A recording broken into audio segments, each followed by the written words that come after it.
राधा करावचित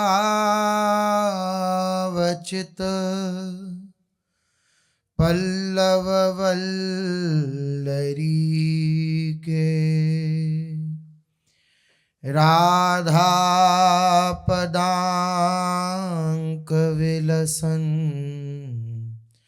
मधुर स्थली के, राधा यशो मुखर मत खगावली के, राधा विहार विपिने रमतां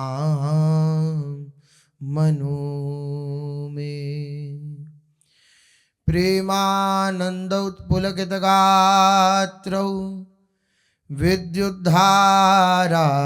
समकांति, श्री राधा कृष्णौ मनसि दधानं वन्देऽहं श्रीहितहरिवंशं, वन्देऽहं श्रीहितहरिवंशम्। राधा राधा राधा राधा राधा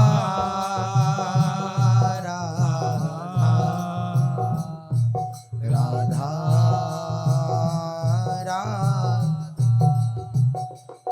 राधा राधा राधा राधा राधा राधा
श्री राधा वल्लभ लाल की, महाप्रभु श्री हरिवंश चंद्रजू महाराज की, श्री सद्गुरुदेव भगवान की जय। रसघन मोहन मूर्ति ठाकुर श्री राधा वल्लभ लाल जू, अनंत अनंत सखियों की प्राण सजीवन मूरी श्री लाडली जू एवं इन युगल स्वरूपों को हृदय में नित्य नवीन रूप से दुलार करने वाले श्री सद्गुरुदेव भगवान के श्री चरणों में दंडवत प्रणाम है।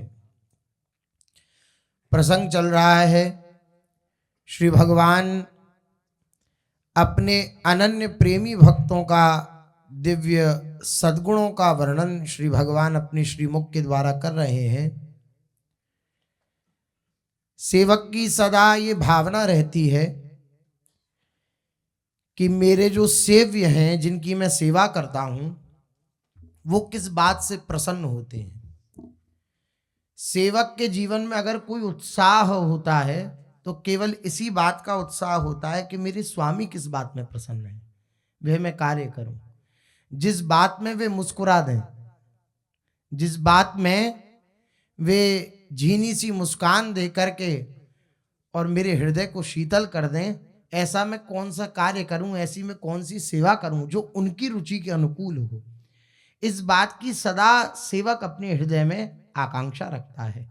सेव्य के हृदय की बात, और सेवक सच्चा वही है जो सेव्य के हृदय की बात जानता है।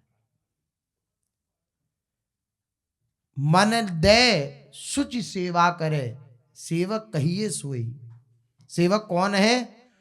जो रुचि का समर्पण करके, अपने मन की स्थिति का समर्पण करके, अर्थात अपने सेव्य में अपने मन को मिलाकर के सेवा करता है, वही सबसे उत्तम सेवक है। सेवक की सदा ये भावना रहती है कि सेव्य किस बात में प्रसन्न हो। इसी प्रकार भक्तों की ये आकांक्षा रहती है कि किस बात से, किस लक्षण से मेरे प्रभु प्रसन्न होंगे। उनकी कृपा से, उनकी प्रसन्नता के लिए मैं वह धारण करने का प्रयास करूं। ये भावना होती है, समस्त उपासकों के हृदय में होती है कि मैं ऐसी कौन सी बात अपने हृदय में धारण करूं जिससे श्री भगवान रीझ जाए। देखिए, भूरी सखी कह रही हैं, जे ही विधि तो ही अति प्यारी लागूं, सो गुण तैसी रहनी दीजिए, करुणा कोर निहारी।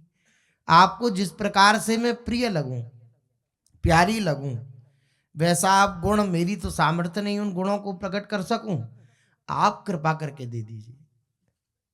आप कृपा करके मुझे वे गुण, सद्गुण, वे रहनी दे दीजिए जिससे आप रीझती हैं। सो गुण तैसी रहनी दीजिए, करुणा कोर निहारी।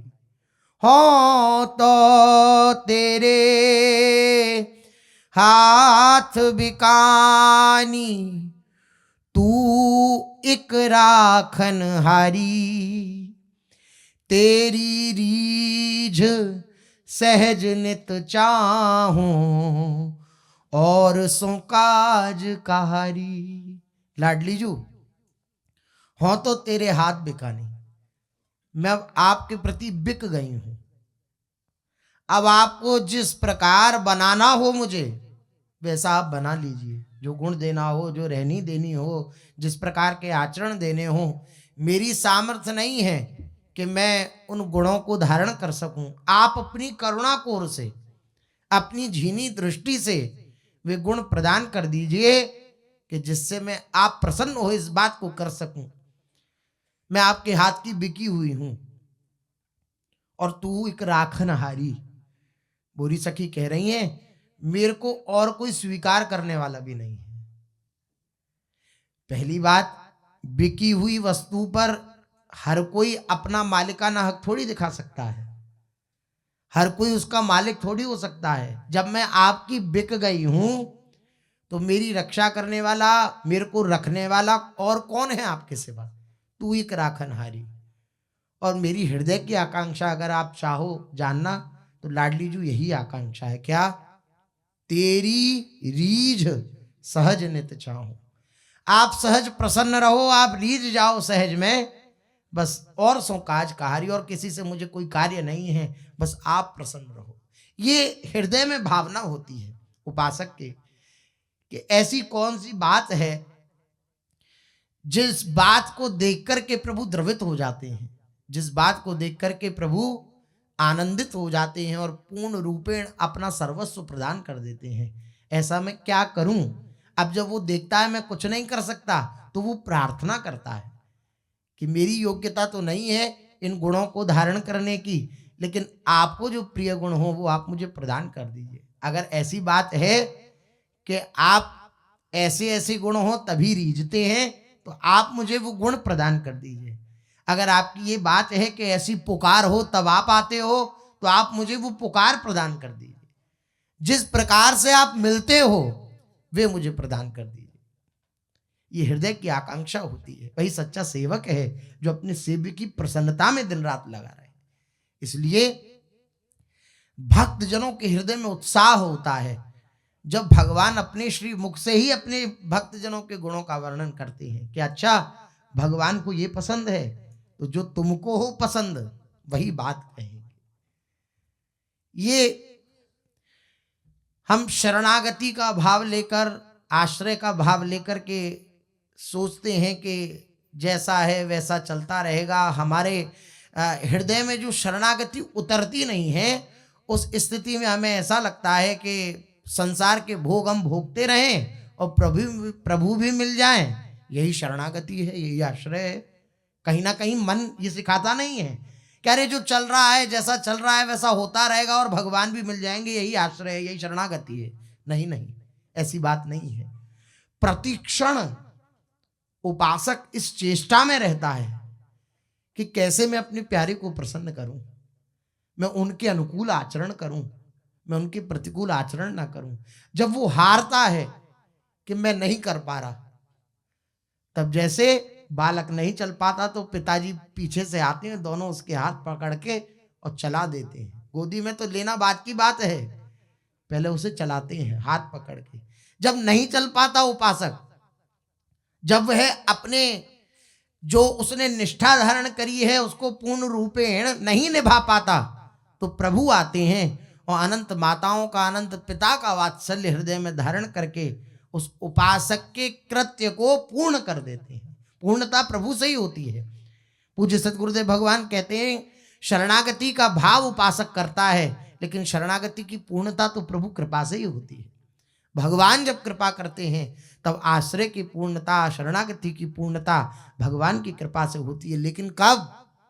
जब हम पूर्ण रूपेण प्रयासरत रहें। किस प्रयास में रहें? मेरे प्यारे किस में प्रसन्न है।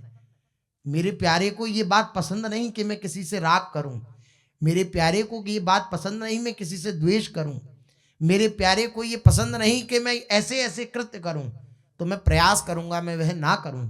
और जब नहीं मेरा प्रयास सफल हो पाएगा तो मैं उन्हें पुकारूंगा कि नाथ मेरे से नहीं हो पा रहा, तब वो पूर्ण कर देंगे हमारे प्रयास को, वह पूर्ण कर देंगे। बंधे ना, माता यशोदा बांधते बांधते थक गई लेकिन बंधे नहीं।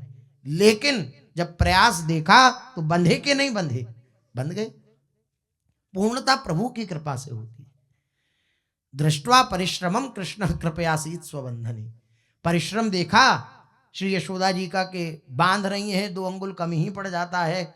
और पूरे ब्रजमंडल की, यहां तक वर्णन है, पूरे ब्रजमंडल की रस्सी लगा दी लेकिन 2 अंगुल कम ही पड़ जाता है। अंत में यशोदा जी बोली हार कर, अरे लाला बंध जाना। अच्छा, माता के श्रम बिंदु आ रहे हैं तो देखा परिश्रम जब श्री ठाकुर जी ने, तो बंधे परिश्रम से नहीं, परिश्रम को देखा और बंधे कृपा से। दृष्ट्वा परिश्रमम कृष्ण कृपयासीत स्वबंधने। कृपा से बंधन को स्वीकार कर लिया। इस प्रेम के बंधन में प्रभु बंधते हैं कब? जब आपका परिश्रम देखते हैं। आप विचार करिए, आपसे कोई प्रेम करता हो और वो आपको प्रसन्न करने की चेष्टा करे, और आपके हृदय की बात न जानने के कारण कि आप असलियत में चाहते क्या हैं, चेष्टा तो कर रहा है लेकिन पूर्ण रूपेण आपको प्रसन्न नहीं कर पा रहा। और आपको जब ये बात पता लगे कि अमुक व्यक्ति मेरे को प्रसन्न करने की इतनी चेष्टा करता है, हाँ मैं प्रसन्नता मेरे तक इसलिए नहीं पहुंच पाती क्योंकि मेरे हृदय की बात ये जानता नहीं, तो आपके हृदय में कैसा भाव आएगा? एक उदारता, एक वात्सल्यता, एक प्रेम उमड़ेगा कि नहीं उमड़ेगा कि अच्छा ऐसी बात, ये मुझसे इतना प्रेम करता है। बस भगवान के प्रति जब हम उनसे मिलने की चाह रखते हैं हृदय में और प्रयासरत रहते हैं, पूर्ण प्रयास करते हैं, हमारा दिन भर का बस यही प्रयास रहता है चिंतन का, कैसे मैं अपने प्यारे को प्रसन्न कर लूं। उनको ये पसंद है तो ये करके प्रसन्न कर लूं, उनको ये पसंद है तो ये। जहां जहां प्रिय की बात सुने खोजत तिन गैनन, प्रिय की बात अर्थात प्रिय की प्रसन्नता जिस बात में है उस बात को खोजता रहता है। जहां जहां प्रिय की बात सुने खोजत तिन गैनन। आहा, कैसी भावनाएं वह उपासक धन्य है जिसके हृदय में ये बात आ गई कि भगवान प्रसन्न हो जाए। संसार को प्रसन्न करने की चेष्टा प्रतिक्षण लगी रहती है। आप अपने अंतःकरण में अगर झांक कर देखें, हम अपने अंतःकरण में अगर झांक कर देखें तो प्रत्येक चेष्टा, प्रत्येक क्रिया, प्रत्येक परिस्थिति, हर प्रकार की अवस्था हृदय की बस इसी बात में लगी रहती है कि सामने वाला कैसे प्रसन्न हो जाए, संसार कैसे प्रसन्न हो जाए। हम भगवान की प्रसन्नता के लिए कहाँ कृत्य करते हैं। भगवत प्रीत्यर्थ जब कर्म होने लगता है तब भगवान की प्रसन्नता होती है। उसका जीवन आप विचार करिए, क्या जीवन है। प्रत्येक चेष्टा वो अपने प्यारे की प्रसन्नता के लिए कर रहा है। जब प्यारे की प्रसन्नता के लिए कर रहा है तो प्रतिक्षण उसके चिंतन में प्यारे समाये हुए हैं। आप गुरुदेव की सेवा करते हैं तो क्या प्रतिक्षण गुरुदेव आपके चिंतन में समाये नहीं रहते। आप किसी की कोई सेवा करें, अमुक सेवा कोई करनी है तो आपके चिंतन में वो व्यक्ति होगा कि अमुक की हम सेवा कर रहे हैं। आप विचार करिए, भगवत प्रीत्यर्थ जब कर्म होगा, भगवान की प्रसन्नता के लिए जब कर्म होगा तो क्या भगवान की स्मृति नहीं होगी। भगवान की स्मृति इसलिए नहीं होती क्योंकि हम संसार के लिए कर्म करते हैं, संसार को रिझाने के लिए कर्म करते हैं, संसार को मनाने के लिए अपने कृत्यों को करते हैं, संसार को प्रभावित करने के लिए अपने कृत्यों को करते हैं। भगवान को प्रसन्न करने के लिए जिस दिन ये भावना दृढ़ हो जाएगी उस दिन आप देखेंगे कि प्रतिक्षण भगवान की स्फूर्ति हो रही है हृदय, प्रतिक्षण। अब जहां स्मृति है तो सर्व विपद विमोक्षणम। भगवत स्मृति का ये प्रताप है कि जहां भगवान की स्मृति हुई वहां सारी विपत्ति का नाश हो जाता है। ये भगवान की स्मृति का चमत्कार है। फिर कोई क्लेश, कोई हर्ष, कोई शोक उसको विकार से युक्त नहीं कर सकता। हर्ष रूपी विकार उसके हृदय में नहीं आ सकता, शोक रूपी विकार उसके हृदय में नहीं आ सकता। कोई हर्षित नहीं होता, कोई शोकित नहीं होता। भक्त का स्वरूप जो भगवान बतला रहे हैं, हर्षित संसार के भोगों को प्राप्त करके वे हर्षित नहीं होता, उसके हर्ष का विषय केवल भगवान होते हैं। वरना भगवान कह रहे उदासीन। इस श्लोक में जो वर्णन किया, अनपेक्ष शुचिर दक्ष उदासीन गतव्यथ सर्वारंभ परित्यागी यो मद भक्त समे प्रिय।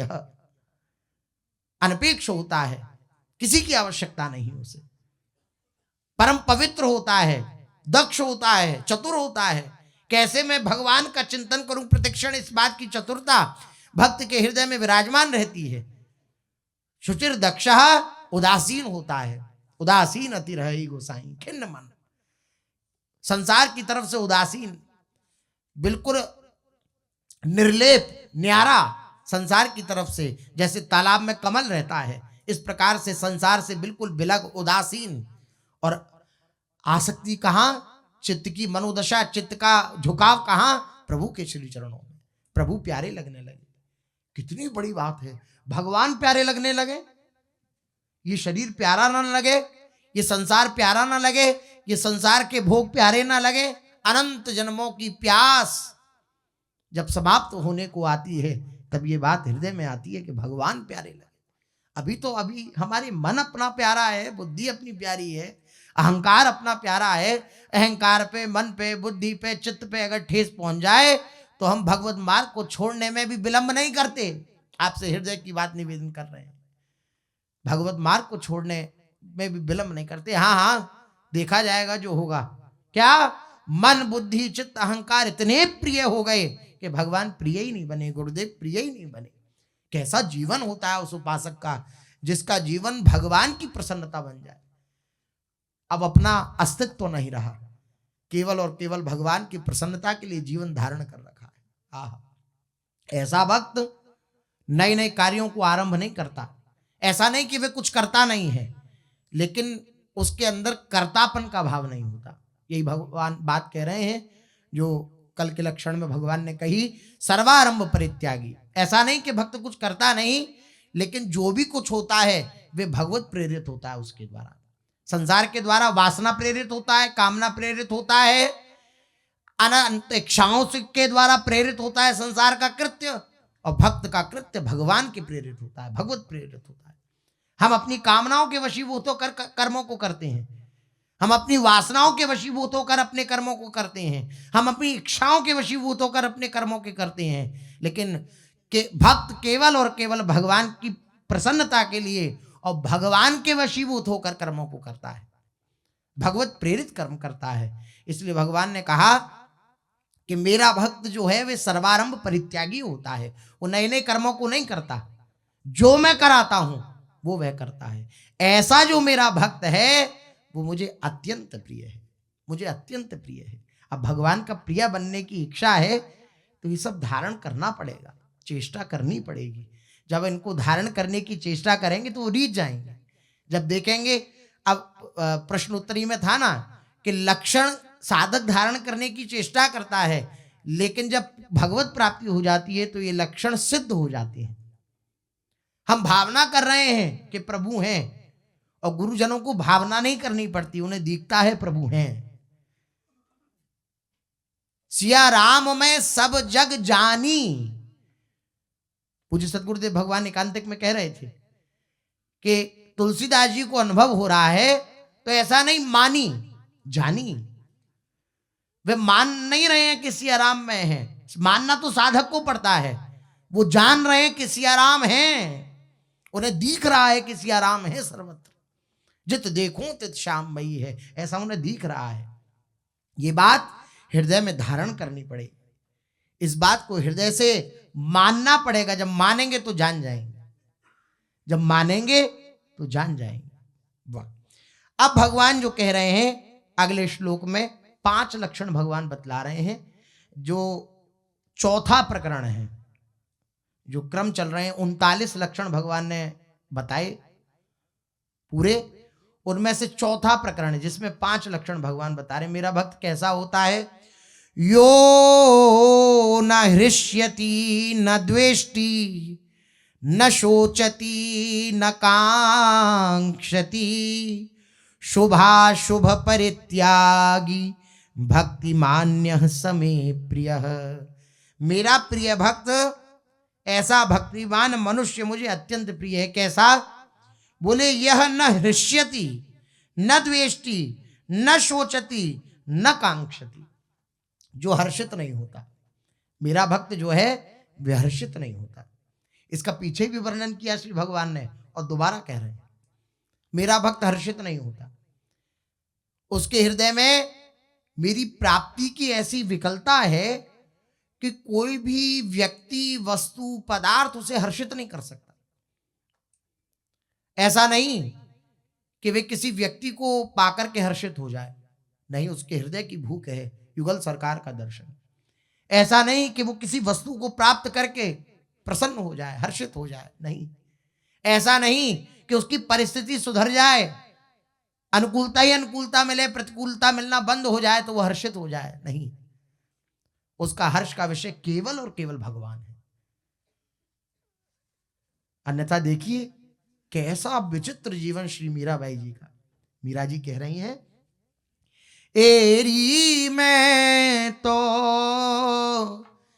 दर्द दीवानी, मेरो दर्द न जाने कोई, घायल की गति घायल जाने, जो कोई घायल हो। एरी में तो दर्द दीवानी, मेरो दर्द न जाने कोई, दर्द न जाने कोई। मेरा दर्द कोई नहीं जानता, मेरे हृदय की पीड़ा कोई नहीं जानता। पीली पड़ गई श्री मीराबाई जी। श्री गिरधर लाल के वियोग में। तो परिवार वालों को लगा पीली पड़ गई हैं, वैद्य को बुलवाया, उपचार करवाया। मीराबाई देख करके उन्हें हंस रही हैं और कह रही हैं कि आप जाओ यहाँ से, आपकी आवश्यकता नहीं है। मेरे को जो बीमारी है उस बीमारी की औषधि केवल और केवल गिरधर लाल है। वे जब मुझे प्राप्त हो जाएंगे तब।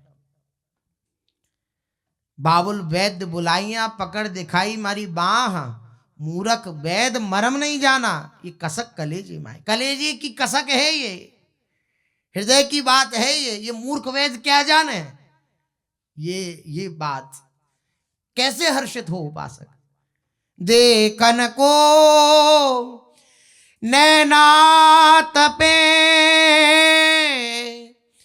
वचन सुनन को कान, मिलिवे को हियरा तपे, जिय के जीवन प्राण, गोवर्धन वासी सांवरे,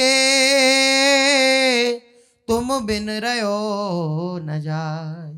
आपके बिना अब रहा नहीं जाता।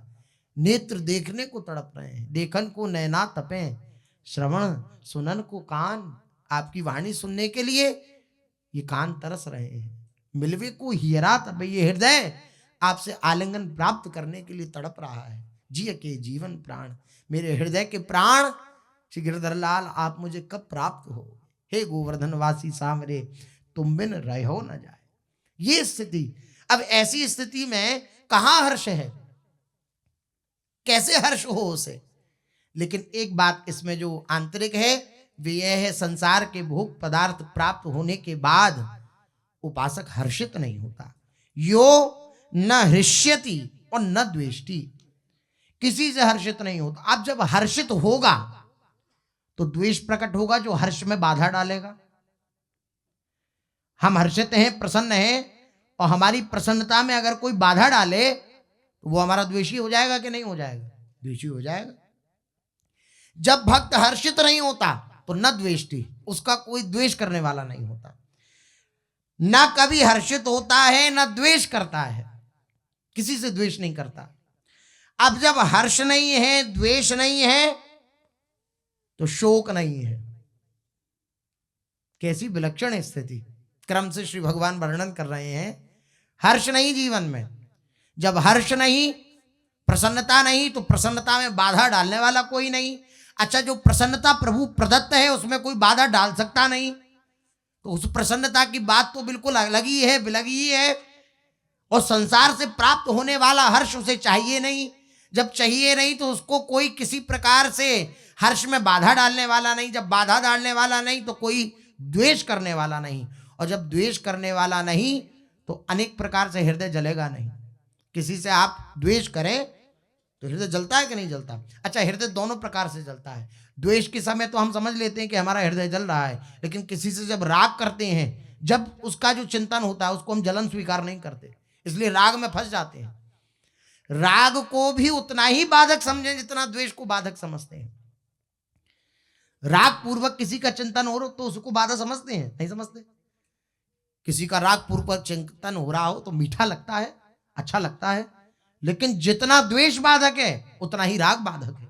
किसी से राग नहीं, प्रभु से राग। इन्हीं की राग भोग की सेवा है और किसी की नहीं है। इन्हीं की राग भोग की सेवा है, बस इन्हीं राग सुनाओ अनुराग से युक्त होकर, और इन्हीं को सुंदर सुंदर भोग पवाओ, इन्हीं की सेवा है। भक्त जो है वे किसी से राग नहीं रखता, किसी से राग नहीं रखता तो किसी से हर्ष प्राप्त करने की बात ही नहीं। हर्ष नहीं तो किसी प्रकार से द्वेष नहीं, और द्वेष नहीं तो किसी प्रकार का कोई शोक नहीं। भक्त के जीवन में कोई शोक नहीं होता। यो न हृष्यति न द्वेष्टि न शोचति और न कांक्षति।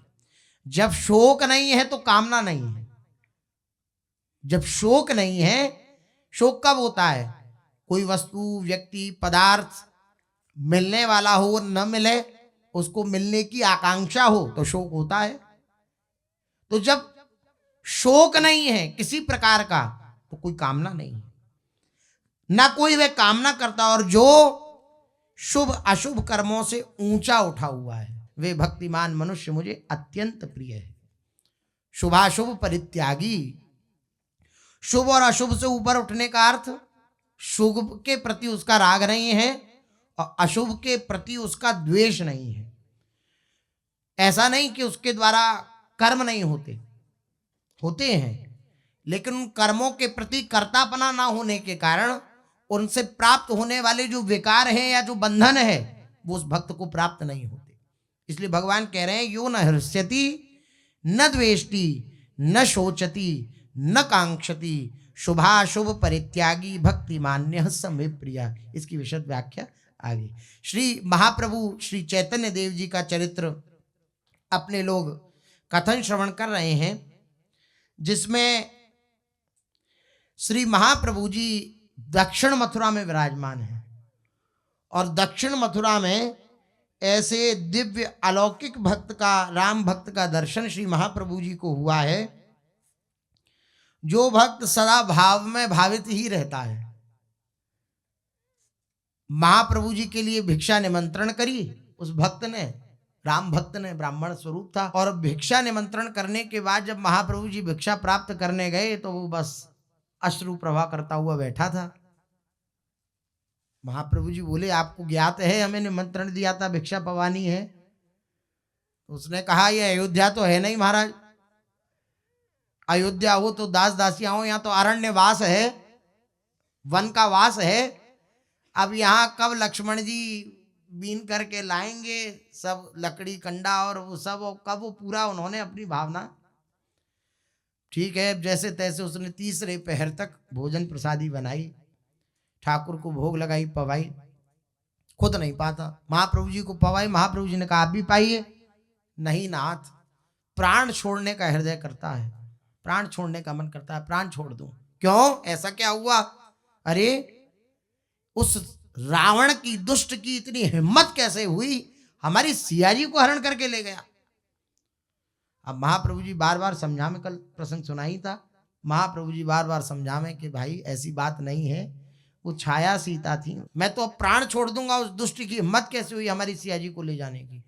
महाप्रभु जी फिर बहुत यात्रा का वर्णन है, रामेश्वर आदि भी पहुंच गए महाप्रभु जी वहां से विदा होके, और वहां कहीं कूर्म पुराण की चर्चा हो रही थी। तो कूर्म पुराण में वर्णन आया कि जब रावण लेने आया सिया जी को तो सिया जी ने अग्नि का आह्वान किया, अग्नि का स्मरण किया और अग्नि में प्रवेश कर गई। छाया सीता को लेकर के रावण गया, छाया सीता, सिया जी की छाया को रावण लेके गया। अब वो प्रतिलिपि करी श्री महाप्रभु जी ने, वो प्रतिलिपि करके ब्राह्मणों को दी, और जो पुराना पन्ना था कि कहीं भगत को यो नहीं लगे राम भगत को कि ये अपने मन गढ़ंत नया कुछ लिख करके ले आए हैं, तो जो पुराना पन्ना था कूर्म पुराण का उसको लेकर के महाप्रभु जी पुनः आए वापस, और वापस आकर वह समर्पित किया। देखो भाई तुम दुखी मत हो, वो छाया सीता थी और देखो प्रमाणित किया है हमने, देखो ये देखो कूर्म पुराण में लिखा है।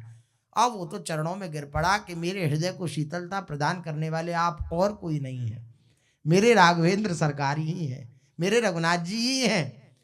मेरे इतने समय के दुख को आपने हरण कर लिया, बहुत समय से मैं दुखी था, परेशान रहता था, क्लेशित रहता था, मेरे हृदय को आपने सुख प्रदान किया, आप मेरे श्री रघुनाथ जी हैं। ऐसा करके श्री महाप्रभु जी से उस ब्राह्मण ने भेंट करी, ब्राह्मण को श्री महाप्रभु जी ने संतुष्ट किया और कृतार्थ करके महाप्रभु आगे के तीर्थों में जाने का विचार करने लगी।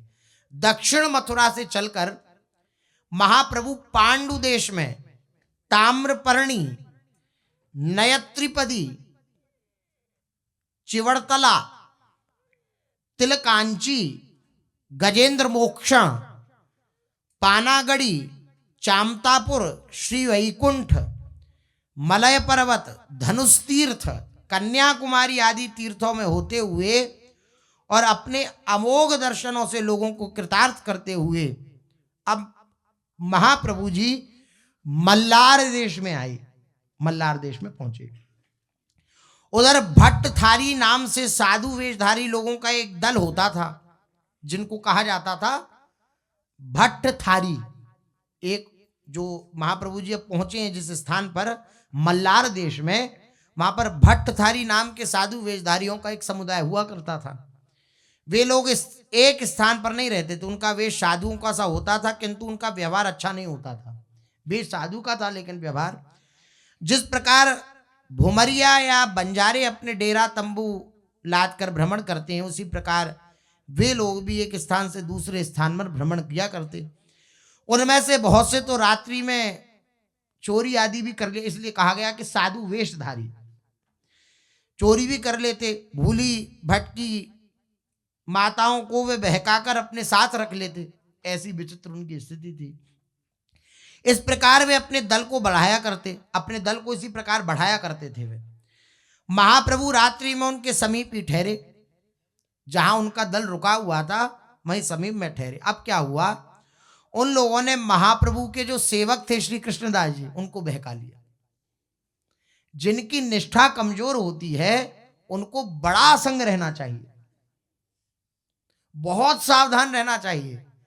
जिनकी निष्ठा, और मान के आप चलिए ही चलिए हृदय में कि हम लोगों की निष्ठा ऐसी नहीं है कि ऐसी दृढ़ हो कि प्राण तजो बन ना तजो कहो बात को लाख।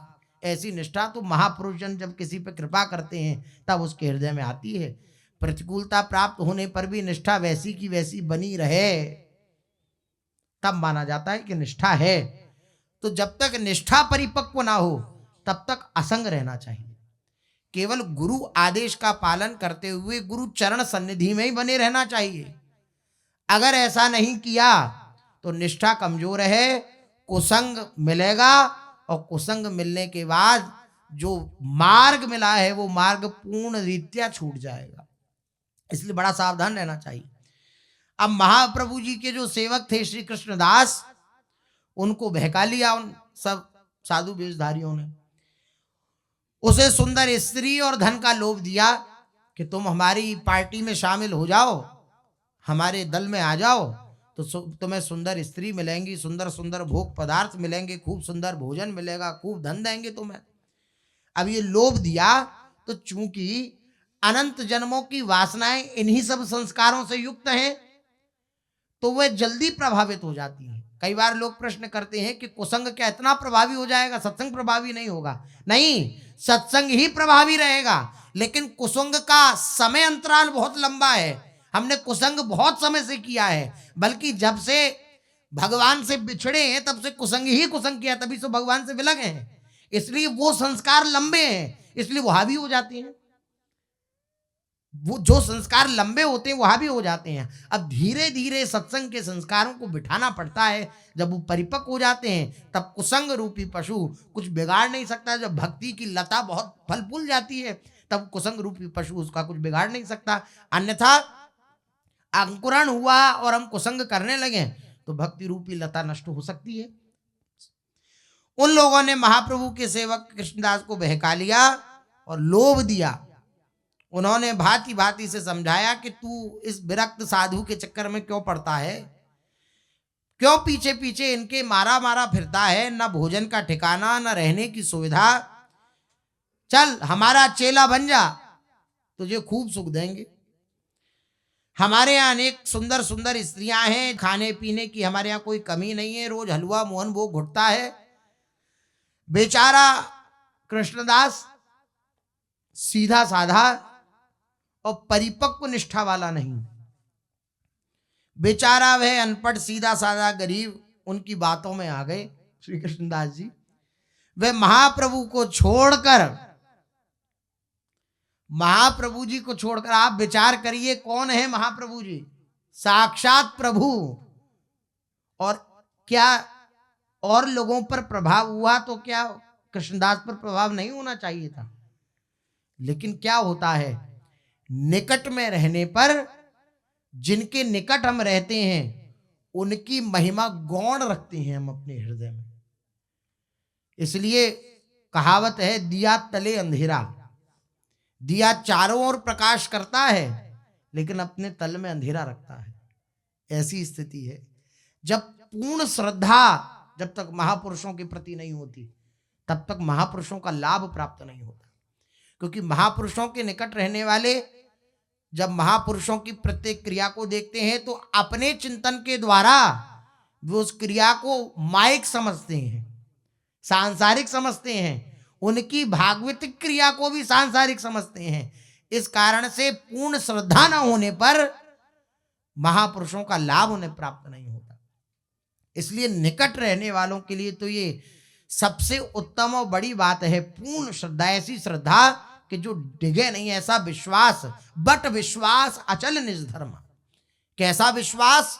बट वृक्ष के समान विश्वास। जैसे बट वृक्ष एक जगह से अगर उसकी जड़ हट जाए तो वो दूसरी जगह अपनी जड़ जमा लेता है, ऐसा विश्वास होना चाहिए, तब महापुरुषों का लाभ प्राप्त होता है। अपने साधन के द्वारा, भजन के द्वारा आप महापुरुषों को प्रसन्न नहीं कर सकते हैं, पूर्ण श्रद्धा के द्वारा प्रसन्न कर। जितना समर्पण होता चला जाएगा, यद्यपि स्वीकार करने से समर्पण हो सकता है, लेकिन गुरुजन जब ऐसा नहीं देखते तो फिर वो साधन प्रणाली बताते हैं कि इसके द्वारा जब लगोगे तब पूर्ण समर्पण हो जाएगा।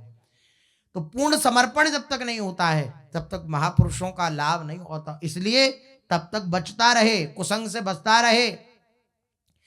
ऐसा भी विचार हृदय में रखे कि चाहे बड़े से बड़ा कोई हो कि हमें उसकी सुननी भी है, लेकिन फिर भी ऐसी वार्ता को नहीं सुननी जो हमारे हृदय में राग द्वेष उत्पन्न करे, अनेक प्रकार के दूसरों के प्रति दोष दर्शन उत्पन्न करे। इस प्रकार की वार्ता को नहीं सुनना, नहीं सुनना, नहीं सुनना, क्योंकि वो तो भगवान है, वो अपनी लीला कर संभरण करके चले जाएंगे।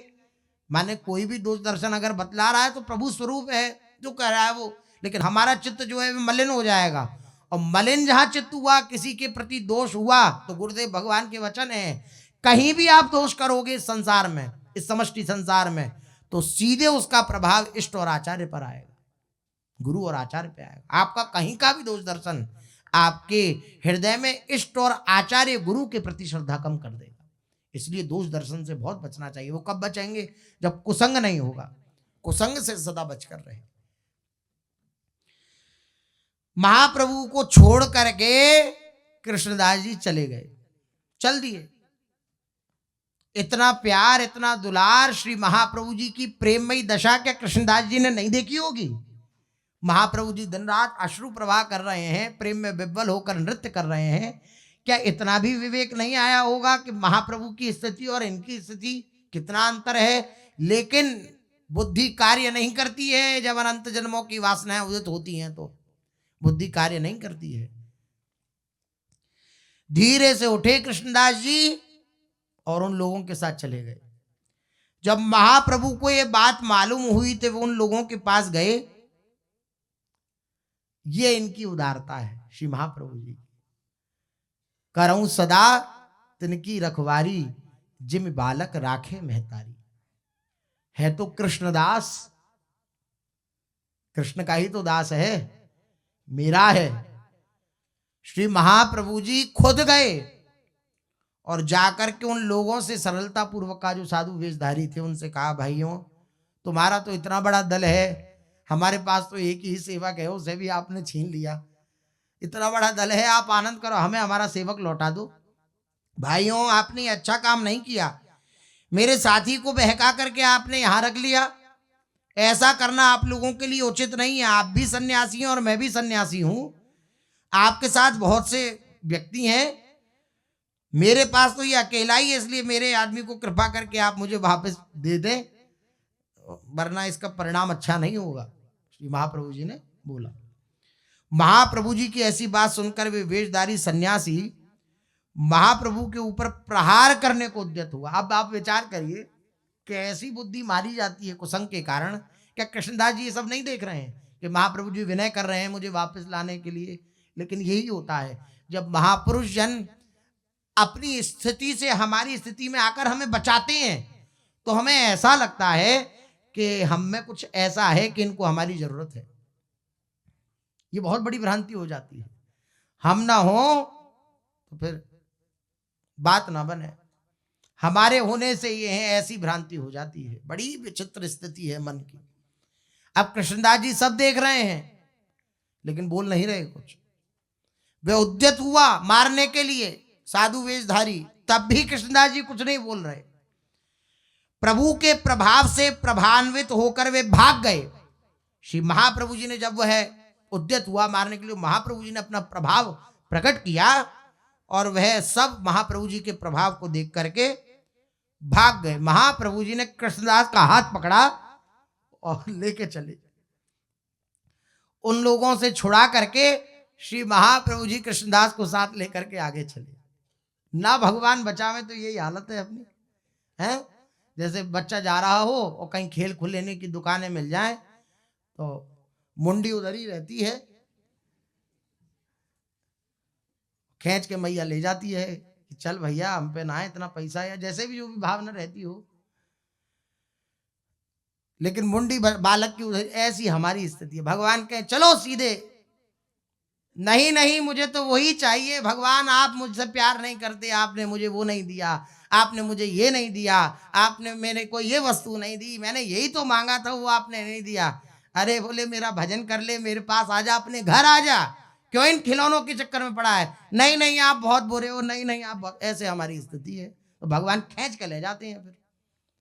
फिर प्रतिकूलता ही उनकी खींचना का स्वरूप है। प्रतिकूलता देते हैं कि भाई संसार के असली स्वरूप को तुम समझो और लौट करके हमारे चरणों में आ जाओ, वरना हमारी स्थिति तो ऐसी ही है। हाथ भगवान के हाथ में है क्योंकि गुरुदेव ने पकड़ा दिया है, हाथ भगवान के हाथ में क्योंकि गुरुदेव ने पकड़ा दिया है, और मुंडी संसार की तरफ है। अब दृष्टि जब संसार की तरफ है तो भगवान ने जो हाथ पकड़ा हुआ है वो हमें क्लेश का अनुभव कराता है। भगवत मार्ग क्लेश का अनुभव कराता है। क्यों कराता है? क्योंकि संसार की तरफ दृष्टि है। यही हमारी स्थिति है। कृष्णदास जी का हाथ पकड़ा श्री महाप्रभु जी ने और खींच के ले गए। वहां से चलकर महाप्रभु पयस्विनी नामक नदी के तट पर पहुंचे। वहां उन्हें प्राचीन लिखी हुई ब्रह्म संहिता वहां श्री महाप्रभु जी को मिली। उस अद्भुत ग्रंथ को लेकर प्रभु श्रृंगेरी मठ में पहुंचे। श्री आद्य गुरु भगवान शंकराचार्य के जो 4 स्थान हैं उनमें से एक श्रृंगेरी मठ, जहां पर शंकराचार्य भगवान विराजमान होते हैं। यह भगवान शंकराचार्य का दक्षिण दिशा का प्रधान मठ है। चारों दिशाओं में श्री शंकराचार्य भगवान के मठ स्थापित हैं। वेद शास्त्रों की रक्षा और धर्म प्रचार के निमित्त भारतवर्ष की चारों दिशाओं में 4 मठ स्थापित श्री शंकराचार्य भगवान ने किए। उत्तर दिशा में बदरिकाश्रम समीप जोशी मठ, पूर्व दिशा में जगन्नाथपुरी में गोवर्धन मठ, द्वारिकापुरी में शारदा मठ और दक्षिणपुरी में श्रृंगेरी मठ। श्रृंगेरी मठ से चलकर महाप्रभु मत्स्य तीर्थ होते हुए उडुपी नामक स्थान में माधवाचार्य जी के मठ पर पहुंचे और वहां गोपाल भगवान के दर्शन किए। श्री गोपाल भगवान वहां विराजमान है। वहां के तत्वादियों के साथ प्रभु शास्त्र विचार करते हुए 2-3 दिन तक वहीं रहे। वहां से फल्गु तीर्थ, त्रिकूप, पंपापुर, सुरपारक, कोल्हापुर आदि तीर्थ स्थानों में होते हुए फिर महाप्रभु जी श्री पंढरपुर में पधारे, जहां पंढरपुर में श्री विठल नाथ जी, श्री पंडरीनाथ जी विराजमान है। बड़ी विलक्षण महिमा है पंडरीनाथ जी के। ऐसे ऐसे नामदेव जी, तुकाराम जी, जनाबाई आदि जितने भी ये सब श्री पंढरपुर बिहारी के ही आश्रित जन हैं। श्री पंढरपुर बिहारी श्री ठाकुर जी महाराज सुंदर चंदन लगाते हैं बीच में काली। पंढरपुर में श्री महाप्रभु जी आए।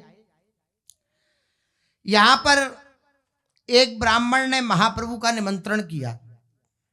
महाप्रभु उसका निमंत्रण स्वीकार करके उसके यहां भिक्षा करने गए। उसने बड़ी श्रद्धा भक्ति के साथ महाप्रभु जी को भिक्षा कराई और बातों ही बातों में उनसे कहा कि यहां पर एक बड़े ही योग्य और भगवत भक्त महात्मा ठहरे हुए हैं पंढरपुर में। संभवतया आपने श्रीमन माधवेंद्रपुरी महाराज का नाम तो सुना ही होगा। तो प्रसन्नता आई श्री चैतन्य महाप्रभु के मुख पर। वे महात्मा उन्हीं के शिष्य हैं, माधवेंद्रपुरी जी के शिष्य हैं। उनका नाम है श्री रंगपुरी जी। श्री रंगपुरी जी। इतना सुनते ही महाप्रभु तो प्रेम में विभोर हो गए। जैसे कोई अपने परिवार का जन मिल जाए तो कैसी प्रसन्नता होती है, इसी प्रकार गुरु परंपरा के ही हैं तो प्रसन्नता हुई। श्री रंगपुरी जी का नाम सुनकर प्रेम में विभोर हो गए। उन्होंने जल्दी से कहा, वे प्रवर आप मुझे जल्दी से श्री रंगपुरी महाराज के समीप ले चलिए। महाप्रभु की आज्ञा शिरोधार्य करके वे ब्राह्मण महाप्रभु को साथ लेकर रंगपुरी महाराज के समीप पहुंचा। प्रभु ने दूर से ही पुरी महाराज को देखकर साष्टांग प्रणाम किया चरणों में। पुरी महाराज ने प्रणत हुए महाप्रभु को उठाकर गले से लगाया और उनकी प्रशंसा करते हुए कहने लगे कि आपकी आकृति से ही प्रतीत हो रहा है कि आप कोई साधारण पुरुष नहीं है। क्यों, ऐसा क्यों प्रतीत हो रहा है? सन्यासी होकर भी इतनी नम्रता, ऐसा सन्यासी वेश धारण करके भी, क्योंकि प्रणाम नमस्कार तो वहां होता है जहां कोई दूसरा दिखे। अब सन्यास धर्म तो अहम ब्रह्मास्मि शिवोहम, ऐसी भावनाओं से युक्त वही मैं हूं, तो किसको प्रणाम नमस्कार क्या?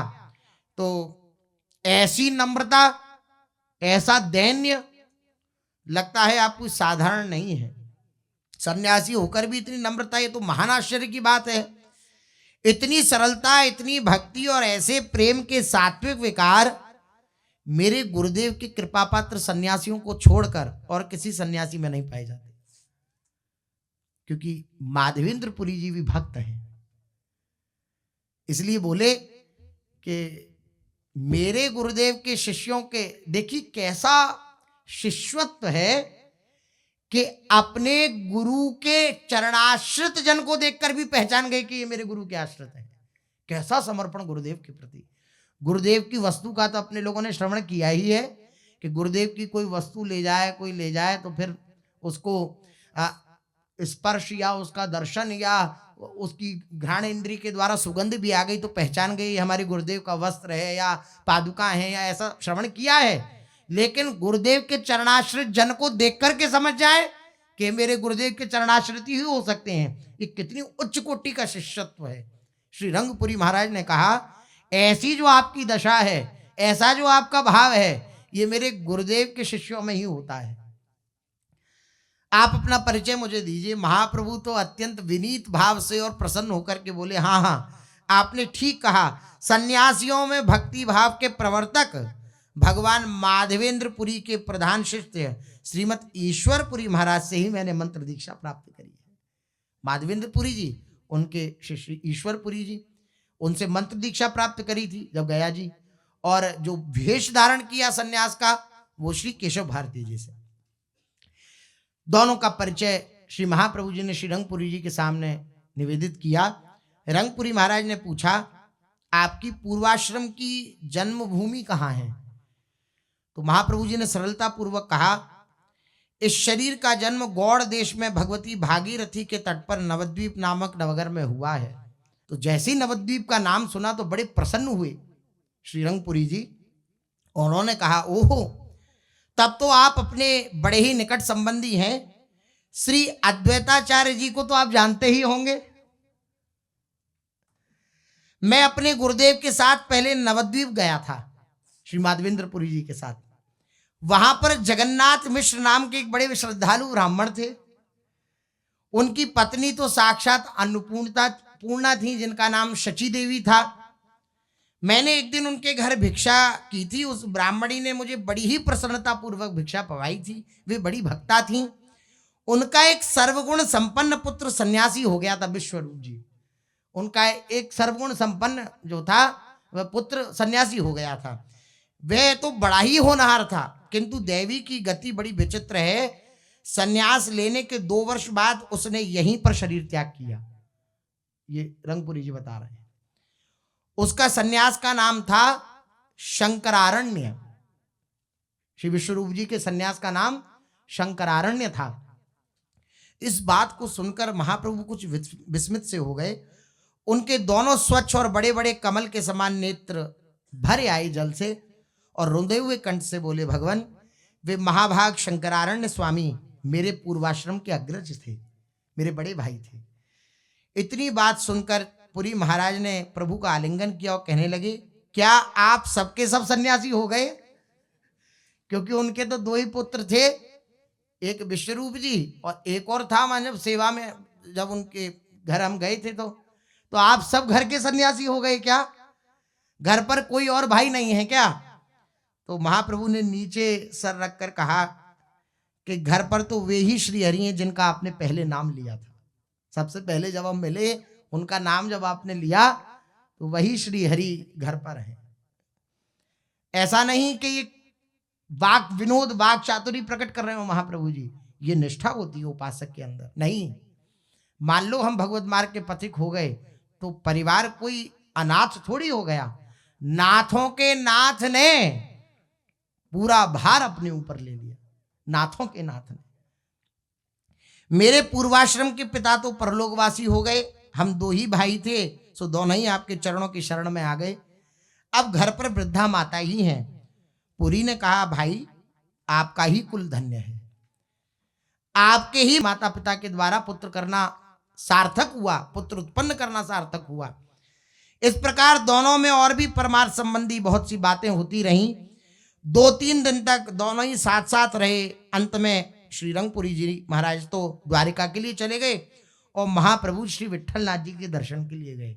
अब विट्ठलनाथ जी के दर्शन कैसे किए, सो शेष चर्चा आगे। श्री राधा वल्लभ लाल की जय।